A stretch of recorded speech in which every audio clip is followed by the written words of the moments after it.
Imagine being feared on the battlefield before you even draw your sword. Imagine your name alone sending shivers down the spines of your enemies. This was Edward of Woodstock, better known to history as the Black Prince. But who was this legendary warrior? Was he truly the knight in shining armor? Or something darker? Born in 1330, Edward was the eldest son of King Edward III, and the heir to the throne of England. But unlike many royal heirs who would prefer a life of luxury, Edward's path was paved in blood. His nickname, the Black Prince, didn't come from a royal title, it came from the legendary black armor he wore into battle and the fear it instilled in his enemies. Before he was known as the fearsome Black Prince, Edward of Woodstock was simply the young son of King Edward III and Queen Philippa of Hainaut. Born in 1330, Edward grew up in a royal household, filled with political intrigue, military ambitions, and royal expectations. But what was his early life like before he became a battlefield legend? As a boy, Edward was raised in a time when royal heirs were groomed for power from the moment they were born. His education was carefully designed, not just in the arts of ruling, but in the brutal realities of warfare. But despite being the heir to the throne, he didn't just sit back and enjoy royal luxuries. No, young Edward was already surrounded by warriors. He was introduced to the idea of chivalry, combat, and strategy early on. Around the age of 6, Edward was appointed as a knight of the prestigious Order of the Garter, a symbol of his future role in English chivalry. This was no ordinary title, it was the highest honor of its kind in medieval England, and it signified that Edward was being prepared for war before he could even grow a beard. Training under his father and the great knights of the kingdom, Edward was instilled with a sense of duty, discipline, and unyielding courage. You could say his childhood was less about playing games and more about playing strategies. But the story gets even more intense. At the tender age of 13, Edward was already thrust into the world of military conflict. His father, Edward III, was embroiled in the 100 Years' War, and he knew his son needed real-world experience. So, in 1343, just a teenager, Edward was sent to the continent to fight in battle for the first time. While the details of his first skirmish are murky, it's said that this was where he first tasted the heat of battle. Imagine, a young boy who barely knows how to ride a horse, now leading men into the chaos of war.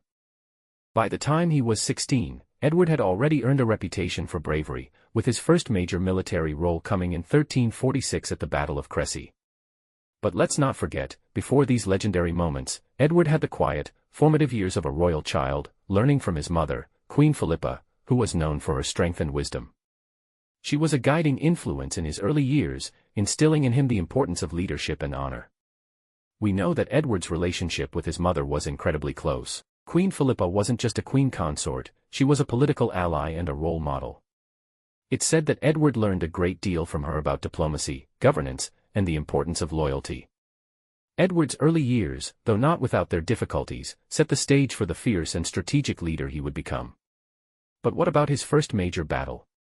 Edward's first taste of real warfare was at the Battle of Crécy, where at just 16 years old, he proved himself not only capable but also brilliant. But we can't forget that all this started with those quiet, formative years of royal upbringing, and those early lessons learned from the knights and noble families that shaped him into the Black Prince.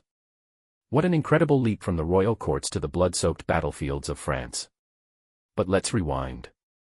Edward's story doesn't begin with armor and glory, no.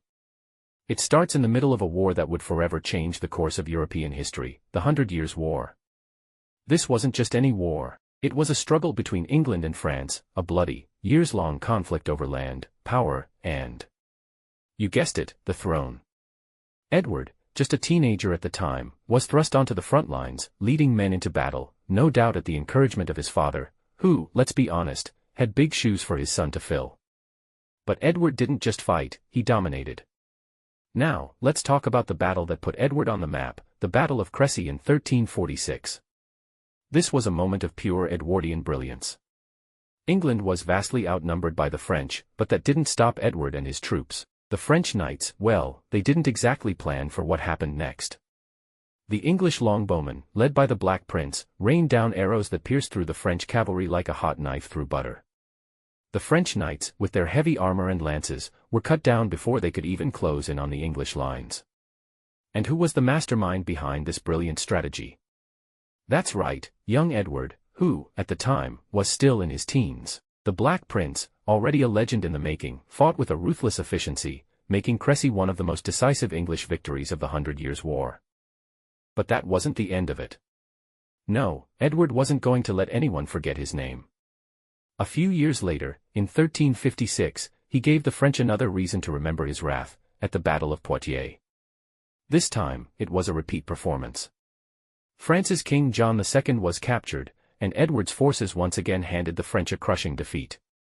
You could say the Black Prince was the medieval equivalent of a rock star. He left a trail of broken French spirits and a handful of captured kings behind him. But here's the twist, Edward's victories weren't just about conquering. There was something else, something darker. Despite being a master tactician on the battlefield, Edward was known for his ruthlessness. In fact, the Black Prince wasn't afraid to use terror as a weapon, often burning villages and causing havoc across France. His reputation as a fierce warrior wasn't just built on his battlefield successes, but on his reputation as a warrior of vengeance. But no legend is without its downfall. As powerful as he was on the battlefield, the Black Prince's health began to deteriorate in the 1360s. Rumors swirled about his declining condition. Some say it was the result of the trauma from his brutal campaigns, others whispered it was a curse. Edward fell ill in 1371, and it became clear, the man who had once been invincible was not immune to the passage of time. Edward's death came on June 8, 1376, at just 45 years old. It was a bitter end for a man who had fought his entire life to earn his place in history. The Black Prince was mourned by many, including his father, who died just a year later. Edward's death marked the end of an era, a time when English knights ruled the battlefield and the Black Prince's name was synonymous with power. So, what became of this legendary warrior? Well, though he never ascended to the throne, Edward's legacy lived on through his son, Richard II, and through the battles that made him immortal. His life remains one of triumph, strategy, and brutal realities. The Black Prince wasn't just a soldier, he was a man who carved his name into history with the sharpness of a sword and the heart of a king. So, who was Edward the Black Prince? Was he a hero, a villain, or simply a product of his time? You decide. But one thing is clear, his legacy will never be forgotten. If you enjoyed this dive into the life of Edward the Black Prince, make sure to like, comment, and subscribe to Historical Finder for more deep dives into history's greatest figures.